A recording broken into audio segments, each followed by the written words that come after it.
Gente, vamos continuar. Disso sim, tiveram que sair. A gente vai tocar a bola para frente. Tá? Então, voltando aqui. Vocês estão acompanhando isso aqui? Assim, pastor, por que a gente está aprendendo esse negócio todo? Para poder ler a Bíblia. Você entendeu? Se você, porque não tem, as coisas ficam muito sem sentido. Entendeu? Se você não colocar em espaço-tempo. Pode fazer. Eu acho que o Big vai ter que perguntar, né? Diga. Essa história de antes de Cristo e depois de Cristo, Uhum. o ano 722 veio antes do 607. Não, o ano 722 vem antes do 607. Tá certo. É contagem regressiva. É porque eu já estou acostumado a estudar a história. Aí isso entra rápido na minha cabeça, mas quem pega de cara assim leva um tempo para. Hoje Cristo aumenta. Não, até entendi, mas eu não sabia que vinha diminuído. Tipo assim, eram determinados anos que vinha chegou de zero. Por exemplo, o que eu falei para vocês? A nossa história, primeiro dia de aula, nossa história começa em 2450 a.C. E agora nós já estamos em 607 a.C. Então a gente está... Esse 2400, onde que eles... Como é que eu vejo que ainda tem 2400? que era o começo. Agora já a sua pergunta já me... Como que eu sei que é onde que começa a história? Não é o primeiro... Não. Eu não disse que começa a história. Sim, eu tô falando assim, aonde que... esse número. Esse número. Então, como é que a gente chegou nesse número? Tem vários números, já expliquei isso para vocês. Há um cruzamento de informações para eu poder chegar a essa conclusão. Eu opto entre muitas alternativas, porque tem gente que não coloca 2400 e tal, coloca 2000, coloca ano 1800, não sei o quê. Então, você tem uma extensão. Eu gosto dessa data, porque, primeiro, que ela faz mais sentido com outros eventos. O evento que me chama a atenção é o ataque dos elamitas à cidade de Ur, que está marcado nessa época. O ataque dos elamitas. Eles cercam a cidade, devastam a cidade, saqueiam a cidade, estupram as mulheres, fazem não sei o quê, nessa data. Então, como o cerco levou um tempo, e foram vários assaltos até eles tomarem a cidade, crianças... Dos elamitas? Não. Não sei dizer, mas foram várias tentativas, até que, durante esse período, eu acredito que pai de Abraão, Terá, que nesse... Eles invadiram a cidade, não foi isso? Eles saíram, o exército saiu para atacar os islamitas e eles cercaram a cidade. Não, eles cercaram a cidade, o exército tentou desfazer o cerco, mas deixa eu te falar, realmente é um pouco irrelevante isso. O mais relevante é que isso não foi imediato, eles não vieram e tomaram. Levou um tempo de cerco e tal. Por que eu acho que isso é relevante? Esse tempo de cerco, marcado nessa data, se eu fosse Terá, eu ia dizer, está na hora de vazar. E eu acredito que ele, assim como muitas pessoas que estavam na cidade de Ur, que eram sumérios, né, eles começaram, e semitas, né, sumérios e semitas, começaram a ir para as cidades do norte para fugir daquele conflito com os elamitas. Então foram subindo para o norte, passaram por Babilônia, foram cercando o rio Eufrates e tal, até Harã, entendeu? Até a cidade de Harã. Eu acredito... Por que eu acredito nessa data? Acredito que foi por causa disso, porque cruza esses acontecimentos. Tem uma coisa que é duvidosa, tá? Que Abraão teria passado pela cidade de Babilônia bem antes do rei Hammurabi ter feito o código dele, o código de Hammurabi.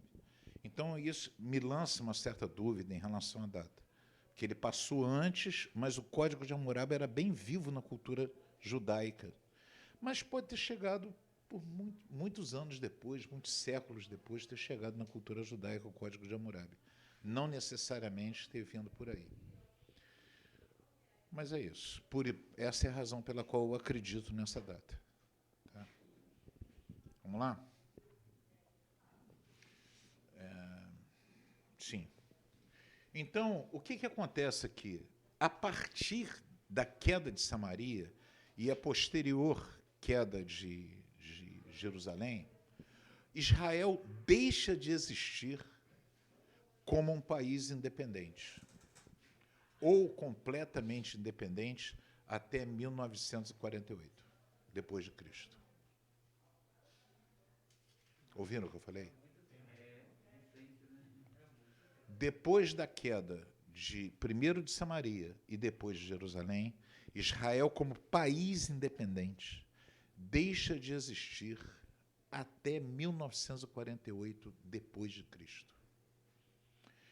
A partir daí, Israel sempre será governado por interesses estrangeiros, por judeus, muitas vezes por judeus, mas ou por judeus, ou por israelitas, de uma forma geral, ou por estrangeiros, mas dentro de um sistema judaico, mas que se estabelece a partir de Esdras e Neemias. Isso que eu ia perguntar, se era aquela reconstrução do muro. Eles restabelecem um sistema judaico de vida. O way of life deles passa a ser... Tem um templo, tem um Sinedrim, tem um conselho de líderes e tal, papapás, várias tribos. Mas, na realidade, aquilo ali, eles só fazem aquilo porque eles estão debaixo do domínio. Na ocasião, Esdras e Neemias estão debaixo do governo medo-persa.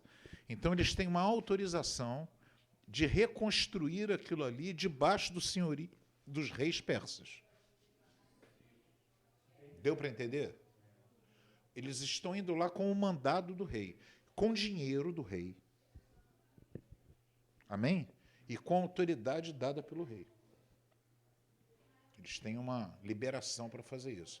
Eles estavam reconstruindo os muros de Jerusalém para que aquilo lá se transformasse numa cidade forte dos persas. Está dando para entender? Já existia um projeto divino em cima disso aí? Ah, com certeza. Eu não estou nem falando, estou falando da questão da história. Tá? É evidente que tinha um projeto divino.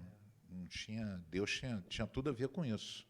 Porque a nação de Israel não deixou de existir nunca. Até hoje.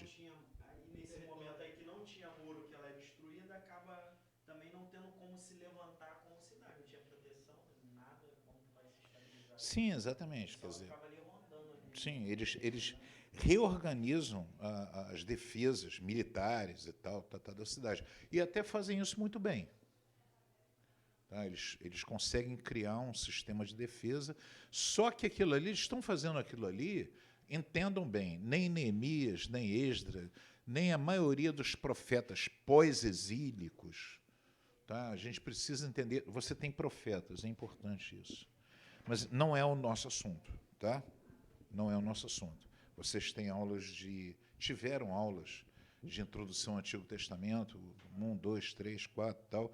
Entre eles, vocês devem ter tido aulas sobre os profetas. Então, você tem profetas antes do exílio, no exílio e pós-exílicos.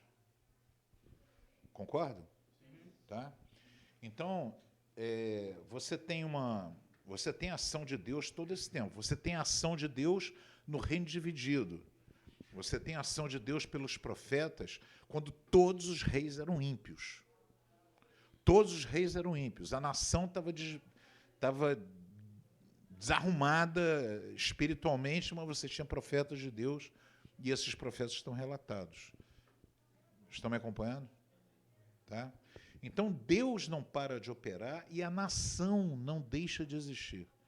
Engraçado que você não ouve mais falar dos filisteus, nem de nenhum desses dos hititas, né, dos babilônicos, você não tem mais. Mas até hoje você sabe quem são os judeus. E os judeus se mantiveram e se mantêm até hoje, e até por isso eles são tão odiados pelos aqueles povos. Eles são monoteístas, como os muçulmanos, né? Agora todo mundo é muçulmano, mas eles mantêm uma identidade nacional totalmente própria, até hoje. Nacional, veja bem, identidade nacional. Eles não são um país. Eles deixaram de ser um Estado. Na diáspora, Eles se espalharam, mas aqui no Brasil, se você for numa residência, você vai numa residência dos judeus, vocês vão ver que eles literalmente têm duas nacionalidades. Eles são brasileiros judeus. Aliás, melhor, eles são judeus brasileiros. Sim, os judeus são bem característicos. Você vê, aquele ali é judeu. Porque a pessoa, ele é judeu. Você consegue visualizar bem o judeu. Né? Não sei, eu não tenho essa facilidade. Eu conheço, tem 3 amigos meus que são judeus, parece que eu vi. É porque O pai de um é. Mas eles não Samuel. Bora isso. Não é ortodoxo. cara, você tá com a faca e o queijo na mão para fazer um dos melhores trabalhos aqui da igreja. Recebeu o garoto. Recebeu o garoto. Fala comigo, aceite suborno. Fala aí, aceite suborno. Essa da irmã que ele falou. Então, passe aí pra comprar. Pastor Conversamos pode depois. coagir a pessoa assim? Pode, vale tudo. Coação santa pode? Existe coação santa? Hã? Então, gente, o que vai acontecer aqui? Sucessivamente, todos esses. Primeiro a Babilônia é derrotada pelo urso, pelo Império Medo-Persa. Tá? Depois você vem o Império Greco-Macedônico. Observa bem que Alexandre o Grande, ele não tem uma característica da geografia bíblica de Israel que ela não comporta navios de grande calado adentrando ali. Não dá para desembarcar. Se você observar as Forças Armadas de Israel até hoje, eles têm 2 submarinos, 10 lancha-patrulha. Se você vê a diferença, a Força Aérea é um negócio absurdo, o Exército é o país inteiro. Mas a Marinha, você fica assim, pô, cadê a Marinha desse país? É quase que inexistente. Entendeu? Quase inexistente, porque o mar é uma barreira, porque os navios não conseguem chegar. Você tem um porto, que é o Porto de Jope. Na história antiga, Porto de Jope. Não sei como é que é o nome agora, atualmente eu não sei. Na época era o Porto de Jope. Era um único ponto, onde eles tinham tratado com os fenícios, e os fenícios fizeram o armamento da armada de Israel. Mas, até hoje, você não tem uma marinha muito significativa em Israel. E, nessa ocasião, o que Alexandre faz? Alexandre não invade Israel. Alexandre veio pelo Egito. E os romanos vão vir pelo Egito também. Observa que nas guerras judaico-romanas, eles sempre vêm pelo Egito. E Alexandre o Grande também vem pelo Egito. Sim, Cleópatra é muitos anos depois. Muitos anos depois. É bem antes que a gente está falando. Alexandre o Grande não tem nada a ver com Cleópatra. Entendeu? Muito, muito antes. Aqui, ó, negócio de porto, está dizendo aqui, o Porto de Haifa é o maior dos 3 principais portos marítimos internacionais de Israel, que inclui o porto de Asdod e o porto de Eliat. Pois é, legal, show. Não sabia nada disso. Isso aí é o atual. Tá? Na época era o Porto de Jope. Hã? Tem um porto que sai pro Mar Vermelho, que é tipo uma área concedida. Não, aí é no sul. Sim. Ah, tá. Um desses portos aí é lá no Mar Vermelho. É no norte. É onde ficava Jope. Um no sul, que é no Mar Vermelho. É um desses que ele falou ali. Mas não importa. No norte do Baixo Centro de Haifa, Mar Mediterrâneo. Tá. Então vamos prosseguir aqui. Então Alexandre vem pelo Egito e chega a Jerusalém. Escuta só a genialidade militar. Alexandre não briga com a religião de nenhum povo. Ele, em relação aos judeus, quando ele chega lá, ele investiga a inteligência militar dele, investiga como é a religião dos judeus. Quando ele chega em Jerusalém, ele para na porta de Jerusalém e pede permissão aos rabinos, aos dirigentes, para ir ao templo adorar a Deus. Aí ele vai, entra no templo, respeita o espaço que ele não pode entrar, porque ele vai até o pátio dos gentios, e ele ali, então, queima incenso e adora a Deus ali. E aí ele toma a cidade, sem derramar sem ter um morto, uma gota de sangue. Foi o dono, né? Hã? Foi lá adorar o dono. Cara, ele foi lá e adorou a Deus. Ele foi lá, adorou a Deus, e o povo, quando viu aquilo, disse, não, a gente está tudo certo, pode entrar, é nós, é nós. Participa. É fechamento, vamos fechar. Fechamento, é nós. Ele entra, domina a cidade, vai, porque eu acho que os persas não esperavam isso, mas eu acho também que a genialidade militar, política e filosófica de Alexandre, entendeu? A maneira com que ele é treinado, ele foi preparado por, se eu não me engano, Aristóteles, né? Aristóteles, que teria sido o discipulador de Alexandre. Realmente ele é um cara muito preparado. E aí ele vai, apesar de ter 30 anos, ele tem ele diz, eu não vou guerrear contra esse povo. Ele entra sozinho em Jerusalém. Sozinho, o que eu digo é ele e um grupo pequeno de pessoas. Entra em Jerusalém, adora a Deus, queima incenso, e aí ele quebra a cidade. Ele toma a cidade. Bom, a partir daí o Império Medo-Persa vai, a gente sabe as batalhas que existem entre os gregos e os persas. Alexandre toma a capital persa, Suzã, ele toma Babilônia, toma Suzã, ocupa a cidade, expande o reino até a Índia. Vai por aqui direto, vai até a Índia. Passa essa parede aqui na outra sala, mais ou menos. Tá? Vocês vão encontrar a Índia lá. Tá? Então, a gente... Cara, se for mais um pouquinho, tem um salão. Tem um salão dela, pois é. Bom, o que acontece? O Império, agora, essa parte que eu vou falar é bem importante. Entre aqui e aqui, essa parte que eu vou falar está oculta na nossa Bíblia, mas está nos livros de Obrigado, irmão. Macabeus. Quem falou Macabeus? Augusto. Augusto, tu vai ser um teólogo bom, sabia? Caraca, estou assustado com você. Livro de Macabeus 1 e 2, você vai encontrar a história que eu vou falar aqui agora. Alexandre, quando ele morre prematuramente, ele morre com 30 anos, após a campanha da Índia, ele volta, tem uma doença lá, não sabe o que é, e morre. O Império Greco-Macedônico é dividido por 4 generais. Tá? Um fica na região da Macedônia mesmo, na Grécia, o outro pega a região ali da Pérsia, Babilônia e tal, e o outro é o Egito e o norte da África. Isso. O que vai acontecer? Nós vamos pesquisar e conhecer mais quem?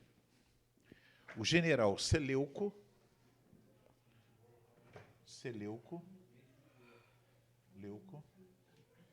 e o general Ptolomeu.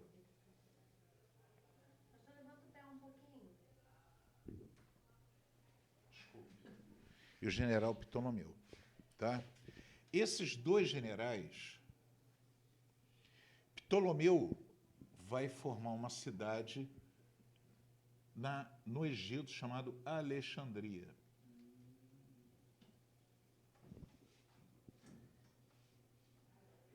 E esse aqui vai ficar na Babilônia.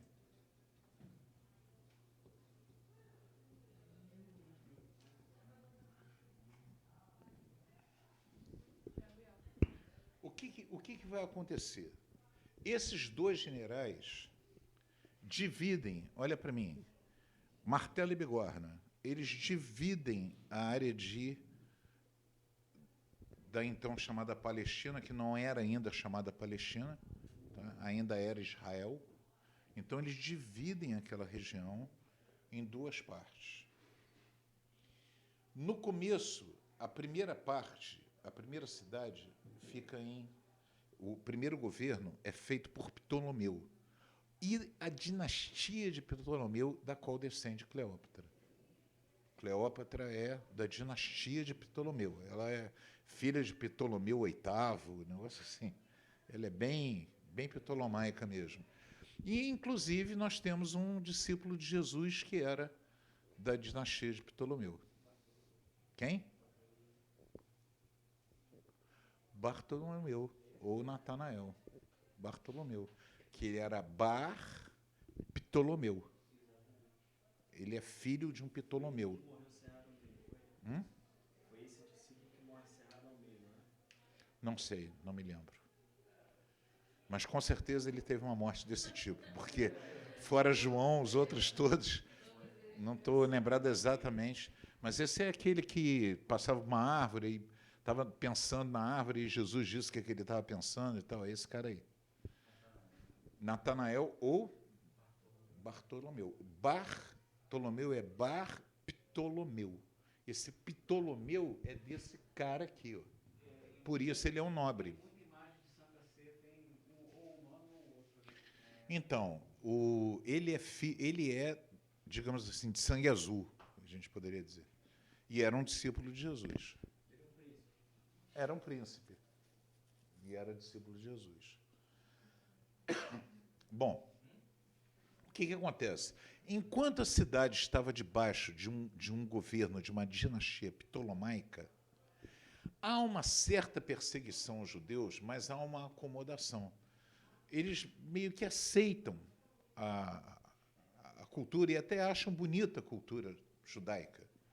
E eles no início é uma perseguição, depois acontecem alguns fatos que eles passam a temer esse Deus desses. Pegaram os judeus, colocaram todos dentro de uma arena, tá? E, para se divertir, eles chamaram os elefantes para pisotear os judeus. Os judeus, então, entraram em oração, começaram a orar. Quando eles largaram os elefantes em cima do povo, os elefantes se revoltaram e pisotearam o público e não pisotearam os judeus.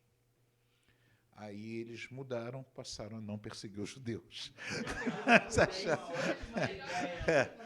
E baniram os elefantes, né? Não, os elefantes, acho que, no final das contas, os elefantes eram menos culpados dessa história toda. Mas isso é real, que eu estou falando. Eu aconselho a todos ler um livro que se chama... Não é um livro difícil de se conseguir, tá? Só um pouquinho. Período interbíblico. Eu tenho esse livro em casa, de repente eu fotografo e boto no grupo. Tá? Período interbíblico. Pô, tem esses negócios todinho aí. É muito bom. Se você quiser entender sobre como que era, porque isso agora começa a ficar importante para nós, essa região aqui, ó, esses dois aqui, isso começa a ficar importante para nós, porque isso vai definir a questão política.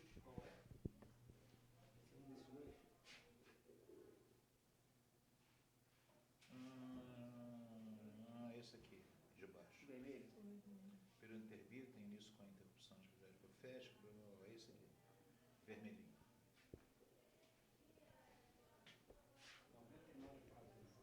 Isso aí. Pô, facinho de ler, vai ampliar a cultura de vocês, assim, muito, e vai dar um entendimento, porque esse livro, ele vai dar olha para mim, galera, ele vai dar um entendimento para vocês muito, muito interessante, muito profundo, do período de Jesus. Pô, nunca ninguém parou para pensar, por exemplo, o sacerdote mandou os soldados, o sumo sacerdote mandou os soldados dele para... Como é que o sumo sacerdote tinha soldado, pô? Não é um negócio estranho? Pô, tinha 2 sumos sacerdotes. Por que tinha 2 sumos sacerdotes? Já está errado. Por que tinha 2? Se ele é sumo sacerdote, como é que... Entendeu? Não pode ter 2, tem que ter um só. Biblicamente, só para ter um sumo sacerdote. Por que tem 2? Vocês vão descobrir algo interessante. Se vocês pesquisarem muito isso, vão descobrir que o verdadeiro sumo sacerdote provavelmente seria João Batista. Ele seria o sumo sacerdote verdadeiro. Mas isso não é um caso. Então, o que acontece nessa época aqui? Enquanto você está com Jerusalém debaixo do governo ptolomaico, você tem uma, digamos assim, uma tolerância bem razoável em relação ao culto javístico. Aí há uma guerra entre os ptolomaicos e os seleucidas. Tá? Seleucidas. E aí um camarada bacana, chamado Epifânio IV. João, a partir dessa Ah, invasão, assim, desse império grego-macedônico, já muda um pouco a característica dos domínios, né? Não é bem um... sim, a cultura grega, ela tenta... Veja bem, os gregos, eles agem de uma forma diferente dos antecessores, né, os babilônicos e os medo-persas. Eles não apenas entram nas cidades, mas eles impõem o idioma deles, eles impõem os livros deles, eles queimam os livros. Por exemplo, o hebraico deixa de existir em Israel. Na época de Jesus não havia mais hebraico. Por quê? Porque eles falavam grego koinós, ou koiné. Eles... E o aramaico. O aramaico por causa da dominação persa e o grego por causa dos gregos. Porque eles mandam queimar todas as Bíblias em hebraico. Daí vem Qumran. Quem sabe de que estou falando? Qumran. Os manuscritos do Mar Morto. Aí, estou dizendo. Os manuscritos do Mar Morto. Hã? Sim, deve ter falado disso no básico, com certeza. Eu falei? Sim, sim. Foi um pastorzinho. O que acontece? Daí, por quê? Porque eles mandam destruir tudo. Mas antes de destruir, um grupo de rabinos se reúne em Alexandria,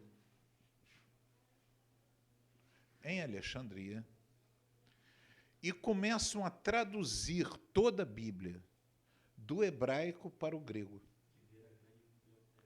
que se torna uma grande tradução da Bíblia, primeira edição da Bíblia, como nós entendemos hoje, o Antigo Testamento, se liga, que chama-se Septuaginta. Anota esse nome, Septuaginta. O que é a Septuaginta?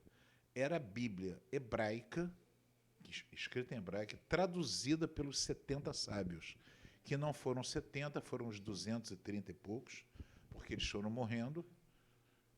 Eles foram morrendo porque e foram sendo substituídos, então foram os 230 e poucos sábios. Tá? Judeus e esses sábios iam traduzindo toda a palavra do hebraico para o grego. O que eu chamo a atenção, eu queria que vocês se ligassem que só pode ter uma intervenção divina nisso, não tem, que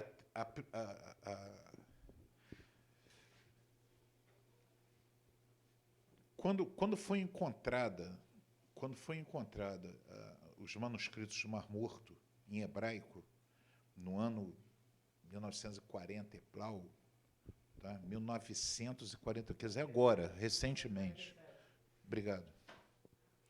Pô, competir com a internet é bravo. Tá aí pra isso, pra tirar para não guardar. Isso, 1940 e 47. Então, quando foram encontrados os manuscritos do Mar Morto, o mais interessante é o seguinte: a Bíblia mais antiga que se tinha sido escrita, o Antigo Testamento, no ano 900 e alguma coisa, tá? Em Milão. Essa Bíblia... Peraí, agora, preste atenção no evento divino, na minha opinião. Quando eles cruzaram os manuscritos do Mar Morto, em hebraico, com a Bíblia de 900 e tal, era igual. Igual. Os judeus repetiram, foram repetindo exatamente e escrevendo e reescrevendo, e um escriba foi escrevendo, o outro escriba foi fazendo, e, pô, cerca de, sei lá, 2000 anos depois, Porque o estava lógico seria esse telefone sem fio. É, Né? lógico. Uma história, você contar outra e no final não tem nada a ver com o início. Exatamente. Quais são isso que foram queimados? Sim, é o que eu estou te falando. Lógico que não foram todos.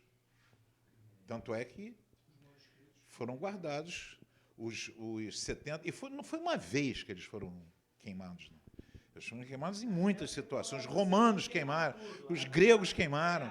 Por isso aqui, quando eu vou aqui na igreja e falo, a igreja vai vencer, que essa guerra toda está acontecendo, a igreja vai vencer, e no final a igreja vai vencer, e no final Deus vai vencer, eu falo isso porque eu tenho... Os romanos tentaram acabar com a igreja, entendeu? Os otomanos tentaram acabar com a igreja, os turcos, um monte de gente já tentou acabar com a igreja, os gregos tentaram acabar com a igreja, entendeu?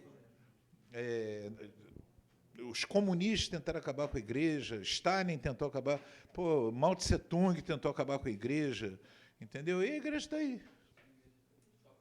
Só cresce. Cada vez que eles tentam acabar, pô, a igreja renasce mais forte, mais forte, mais forte. Então, é alguma coisa que ninguém... Hã? O Gilmar Mendes não deve estudar história. Acho que ele não deve estudar nada há muito tempo, entendeu? Deve pagar alguém para estudar para ele. É o que está acontecendo, que a gente vê isso. Essa galera pode, por isso que eu chego aqui na igreja e falo, a igreja vai vencer. Eles podem nos perseguir, eles podem derrubar os nossos prédios, eles podem até matar os nossos corpos, mas a igreja vai prevalecer. Porque está dentro, o reino de Deus não tem como tirar. Alguém pode dar um glória a Deus? Então, vamos lá. Os seleucidas, então, passam a perseguir terrivelmente o javismo. Dizem que esse cara, Epifânio IV, quando eu falo dizem, é um dizem baseado em escritores, tá? Epifânio IV teria tido uma parte da infância dele com uma família judaica e ele teria se convertido ao judaísmo.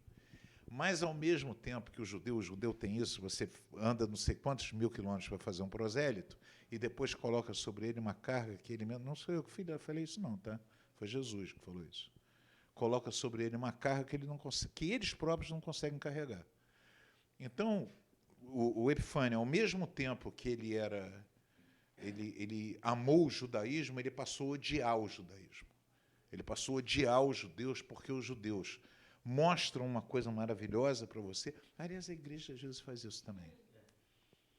Mostra uma coisa maravilhosa, sensacional para a pessoa. Quando a pessoa quer ser parte daquilo, aí ela é excluída porque ela não é boa o suficiente. Pausa para meditação. É nesse período que ele, não sei se é o mesmo Etíope Epifânio que a gente está falando. Sim.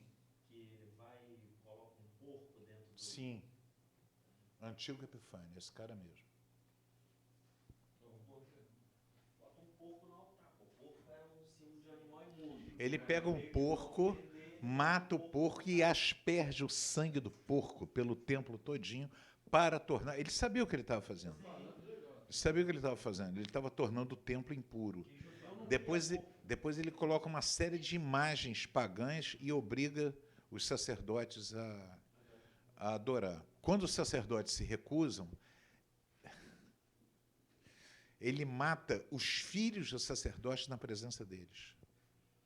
Então frita os caras no azeite, os filhos no azeite, entendeu? Diz, adora a Deus, o cara adora as imagens. O sacerdote dentro do templo, o cara, não vou adorar. E os caras fritavam o filho dele entendeu? Na presença da mãe, do... Esse daí é um cara que aprende, por assim, correr 200 quilômetros sem parar. Não é Jezebel que a gente olha assim. Jezebel vai dar uma viu você? Esse é o maior. E muito. Ao contrário disso, vocês vão ver nesse livro, se vocês lerem, eu aconselho vocês a lerem, vocês vão ver que os judeus, então, se organizam em guerrilhas. Isso nós estamos falando mais ou menos, já estamos falando mais ou menos em torno do ano 260.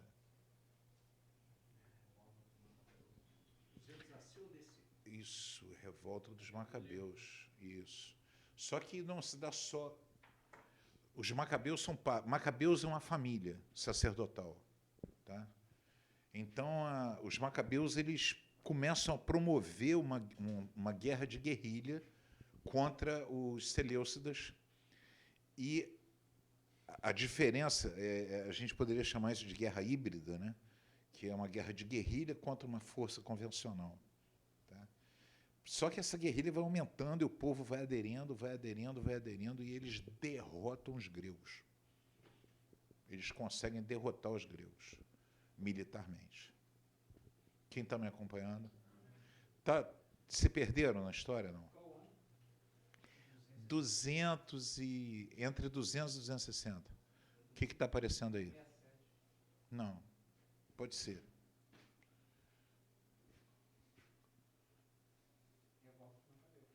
Revolta dos Macabeus 167. Então, errei. Não, pode botar 200. Esquece o 67, fica com 200. Com certeza. Em torno de 200 a.C. Ok? 200 a.C. Então, essa dominação seleucida no território de Israel vai se dar no segundo século, realmente. Então, é de 200 para cá. Mas não dá, eu não sei como é que esses caras fazem uma... Pode ser que tenha uma base para dizer que foi no ano 167, ou 160, 165, pode ser, vou até pesquisar. Mas eu sempre, quando eu penso nos Seleucidas, eu penso no ano 200. O que vai acontecer? Tem uma guerra ali para valer. Os judeus, então, retomam e criam uma nova dinastia. Veja bem, primeira dinastia, Saul. Morreu em Davi. Certo? Depois, cria uma terceira dinastia, que seriam os Macabeus, que se colocam como um reino. Tem relação, assim, ligação histórica dos Macabeus com os Zelotes? Sim, os Zelotes são parte da força. Outra força, assim, Veja bem, o que nós chamamos de fariseus eram chamados de Hassidim. Os Hashidim, ou Hassidim. Esses Hassidim eram considerados santos. Quem eram os Hassidim que originaram os fariseus? Eram extremos cumpridores da lei e que queriam a restauração do reino de Israel e da casa de Davi por causa da adoração ao Senhor. Então, o que eles queriam, os Hassidim, era a restauração da adoração. Os Macabeus queriam a restauração da independência política de Israel. É diferente. Não sei se isso tem. Por isso, os Macabeus acabaram, a ação dos Macabeus deu origem a dois problemas políticos muito sérios. Um foi a entrada dos romanos, que eles tiveram que fazer um acordo com os romanos, do tipo assim, eu faço um acordo com você para você não me destruir, entendeu? E depois a questão da dinastia de Herodes, que vem através dos Macabeus também. Herodes acaba entrando ali no conluio com os romanos, e aí começa a vir Herodes o Grande, Herodes Antipas, aí vai embora. Eu jurava que Herodes era de descendência romana. Não, ele é da casa de Esaú. Ele vem por um outro caminho. Ele não, definitivamente, ele não teria o direito ao trono de Israel. Por isso, o problema de Herodes, que ele estava ali, ele era um impostor, pô. E aí, vem por um outro caminho que não seria o caminho de Abraão, Isaac e Jacó. Entendeu? Então tem alguma coisa no caminho aqui que saiu fora disso. Ismael. Agora realmente eu não me lembro como é que se chegou como é que chegou em Herodes. Eu acho que é da casa de Esaú, que se casou com duas cananeias e tal, e vem por ali e tal, mas ele não tem direito a Israel. Quem tem era o irmão dele, que era Jacó, Israel, não Esaú. Entendeu? Nesse então nós chegamos até então a 37, então. Os Macabeus vai até 37 a.C. A guerra? Dinastia deles. Macabeus. Sim, não sei. Eu não sei exatamente que ano que vai. O que acontece com os Macabeus? Depois de eles ocuparem e eles terem derrotado militarmente os Seleucidas, Israel não perdeu a vulnerabilidade dele do martelo e bigorna. Sabe o que eu quero dizer com martelo e bigorna? De um lado, estavam ainda os Seleucidas, do outro lado estavam os Ptolomeus e os romanos, que já tinham passado o carro no Egito e estavam entrando pelo aquele lado ali. E aí eles fazem um acordo com os romanos para uma ocupação pacífica, para que os romanos deem proteção a eles. Os romanos entram e nunca mais saem. Desse sentido, os fariseus são a oposição. Porque o negócio dos fariseus era culto a Deus. Eram homens santos. Por isso que quando a gente fala em cristianismo, os fariseus, a gente comete uma certa injustiça histórica. Porque eles realmente eram um povo que preservou a fé. Eu vou deixar de lado o conflito entre fariseus e Jesus, tá? Mas, do ponto de vista histórico, eles são muito importantes, Hassidim, eles são muito importantes para manter a fé judaica no meio daquela doideira toda. Inclusive a escrita da Bíblia, essas coisas. Sim. Eles se mantêm na lei, aquela coisa. Naquele choque ali que ele tem com Jesus, né? Esse momento. Desculpe, mataram muita gente, mataram muito grego mesmo. E os zelotes eram parte desse grupo. Entre os fariseus, os zelotes eram um grupo de assassinos mesmo, que pegavam os romanos, que repetiam a guerra aos Seleucidas, fazendo guerra de guerrilha contra os romanos. Então estavam os zelotes. Entendeu? Eles faziam a guerra de guerrilhas contra os romanos e iam detonando com os romanos. Tira uma dúvida, porque coisa histórica, né, engraçado. Meu avô, antigamente falava, quando a pessoa era do contra, você para de ser fariseu. Por que isso? É por causa de Jesus. É porque os fariseus, no início do ministério de Jesus, acharam que Jesus era mais um fariseu. Era mais um sábio fariseu. No meio do caminho, viram que a doutrina de Jesus era totalmente, completamente contrária de tudo aquilo que eles faziam. Então, a pessoa do contra... O fariseu era justamente isso. Em relação a Jesus. Isso, os hipócritas, fariseu hipócrita. Eles tinham aquela ideia de que o cara, para estar puro, tinha que andar com quem estava puro. Então, e Jesus era puro e andava com o impuro. Então, na cabeça deles, está dando errado alguma coisa. Naico, deixa eu falar um negócio interessante. Filho de crente não é crentinho. Os fariseus que detonaram com Seleucidas, que cortava a garganta de todo mundo, que foram para a batalha por causa de Deus, morreram. No tempo de Jesus, eram os tataranetos desses caras. O cara que estava lá, nós estamos no ano 2020.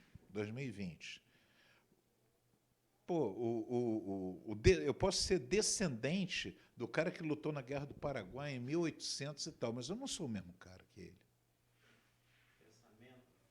Nós estamos falando de 200 anos. Os fariseus da época de Jesus não eram santos homens que lutaram contra os Seleucidas. Eram netos e tataranetos e tal. Já desvirtuou todo o pensamento. Já era uma outra, já era muito melhor ter a fachada de fariseu para conseguir um bom emprego, ter a fachada do fariseu para ser juiz entre as pessoas. E era hereditário, assim, pelo jeito. Sim, o que o apóstolo Paulo fala? Sou fariseu de fariseus. O que quer dizer isso? Né? Da tribo de Benjamim, fariseu de fariseus. Quer dizer, ele era de uma linhagem de fariseus. Uma linhagem Hassidim. Hassidim, santos. A palavra Hassidim significa santos. A palavra fariseu significa santo. Santo fariseu é uma redundância. É isso aí. Pode até achar que é ambíguo, né? Vamos continuar. Então, eles faziam isso, houve essa guerra, e os romanos, então, começaram a entrar. Observa o seguinte, vamos voltar aqui à questão do templo. Eu realmente, hoje, eu queria ter dado uma aula, eu ia preparar essa aula melhor, que eu queria abordar muitas questões das instituições de Israel. Uma das instituições é o sacerdócio, é o templo, o serviço ao templo. A questão do sumo sacerdote, desde a época do Império Medo-Persa, passou a ser uma função política comprada. Então, o cara ele queria se arrumar, ele ia no imperador e pagava uma certa quantia para ser sumo sacerdote de Jerusalém. Entenderam o nível do problema? Aí nessa época o templo já era vazio, né? Era aquela parte que Deus disse que não ficava mais. Infelizmente,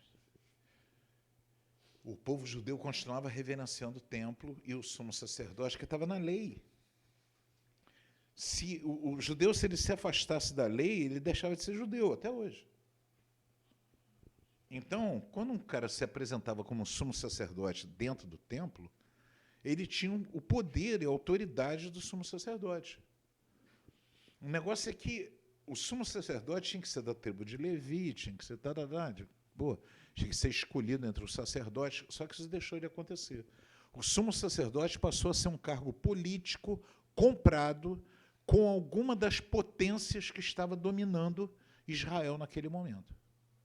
E isso vai acontecer até os Seleucidas. Vai acontecer na época do Ptolomeu, vai acontecer na época dos Seleucidas também. Tem um sumo sacerdote lá, nesse negócio todo que a gente viu, espargindo porco e tal. Tinha um sumo sacerdote lá, que era ligado a Antíoco Epifânio. O Epifânio IV. Hã? Não era da linhagem de Arão. Não era da linhagem de ninguém, mano. É da deslinhagem. Entendeu? Os caras. Exatamente. Era da linhagem da grana. Entendeu? Então o cara ficava ali, ele tinha aquele cargo. Na época de Jesus, tinha Anás e Caifás, mas haviam vários outros sumos sacerdotes. Esse Anás, ele nomeou várias pessoas sumo sacerdote em troco de grana. Ele comprou e ele, sublocou. Sendo que Caifás seria genro dele. Então, ali o negócio estava na família. O nome dele tem uma coisa também que eu não me lembro, que Anás também tinha alguma coisa a ver com serpente, o originário. Não sei. Ele também era Não sei. Aí eu tenho... até Não, o homem do Google aí. não, aí eu... E os levitas nessa história ainda ficavam responsáveis... Veja bem, desde a destruição de Jerusalém e Samaria, essa questão dos levitas houve muita dispersão. No princípio, eles só aceitavam, para ser sacerdote, pessoas da tribo de Levi. Ao longo do tempo, outras pessoas vocacionadas, eles acabavam aceitando, recebendo como sacerdotes. Eles reconheciam. Entendeu? Por isso que eu tenho que ler, eu tenho um livro chamado Instituições Judaicas, que A gente vê essa questão de como é que eles trataram dessa questão no templo. Ao longo do tempo, isso foi se perdendo. Hoje, quando você vira para um judeu e ele fala assim, eu sou da tribo de Manassés, ele está chutando. Eu sou da tribo de Judá, ele está chutando. Ele não tem a menor ideia de que tribo ele é, porque o negócio foi... Já é chute. Ele acha que aí ele tem uma possibilidade pelo nome, pelo rabino que estava... O cara tenta chegar a uma conclusão. Mas isso se perdeu em Israel. Definitivamente. Essa precisão não existe mais. Respondeu? Na época de Jesus já estava bem diluído o negócio. Dúvidas? A partir da dominação romana, a gente vai entrar na semana que vem em duas situações. 3 situações.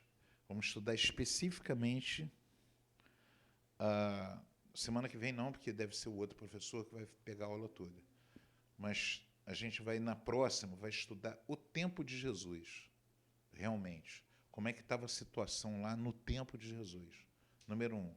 E depois as 2 guerras que sucederam, as 2 guerras judaico-cristãs. A primeira guerra judaico-cristã, com a destruição de Jerusalém no ano 70, e depois a segunda guerra judaico-cristã, que termina na fortaleza de Massada, no ano 164. Depois você confere aí. 164 depois de Cristo. Tá? Ok? Perguntas? Não? Era justamente sobre essa, já respondi. Qual? Se a história continua essa Continua. ou se é o pastor Júnior. Pastor Júnior deve vir. Dá tempo de 2 É. semanas, porque assim, a história veio vindo, a gente veio acompanhando. Sim, Hoje a história, como foi 2 aulas, a história foi assim, sim. Macabios, não sei quem, não sei quem, fulano de tal. Então, se vocês quiserem, se vocês concordarem, antes de eu continuar, na outra semana, eu dou uma... Tá? Porque, Foi muito bom deu para acompanhar? Encadeamento. A gente vai até Israel nos dias atuais, até... Não pretendo, não pretendo. Posso até dizer para você o que aconteceu depois, mas assim, não é tão importante para nós, entendeu? O importante para nós é saber o que acontece em Israel de 1948 para cá, porque é inevitável a gente ver que o relógio do tempo de Deus, você precisa olhar para Israel para ver o relógio do tempo de Deus. Amém? Vou pedir uma coisa para vocês. Um trabalho intermediário pode ser de 1 página, ok? Que vai compor a nota também, depois eu vou dar, vai valer aí 1 ou 2 pontos na média. Guerra dos 6 Dias. Eu queria que vocês fizessem um resumo rápido sobre a Guerra dos 6 Dias. Amém? Tamo junto. Deus abençoe. Tamo junto. Vamos orar? Vamos agradecer. Vocês foram abençoados com essa aula? Amém? Amém. Glória a Deus. Pastor Sandro, abençoa a gente. Senhor, obrigado pela nossa aula de hoje, por todo o conhecimento, Pai, que foi despejado sobre as nossas mentes nessa noite, Pai. Te agradecemos, Pai, pelo privilégio, Senhor, de poder aprofundar, Senhor, penetrar, Senhor, em Ti e conhecer, Pai, mais de tudo isso que a gente ouve nos livros ou que a gente vê na Bíblia, Senhor. E eu te agradeço, Pai, por essa sala, pelo pastor João e por todos aqueles, Pai, que vivenciaram todas essas histórias que nós estamos estudando aqui, Pai, e fizeram com que o Evangelho chegasse até nós, Pai. Nos leva para casa, né, debaixo da Tua santa proteção, nos dá uma semana abençoada, Pai, estudando, Pai, nos dá tempo, Senhor, de estudar, de nos aprofundar ainda mais em Ti, Senhor, em nome de Jesus, Pai. Te agradecemos por tudo. Amém.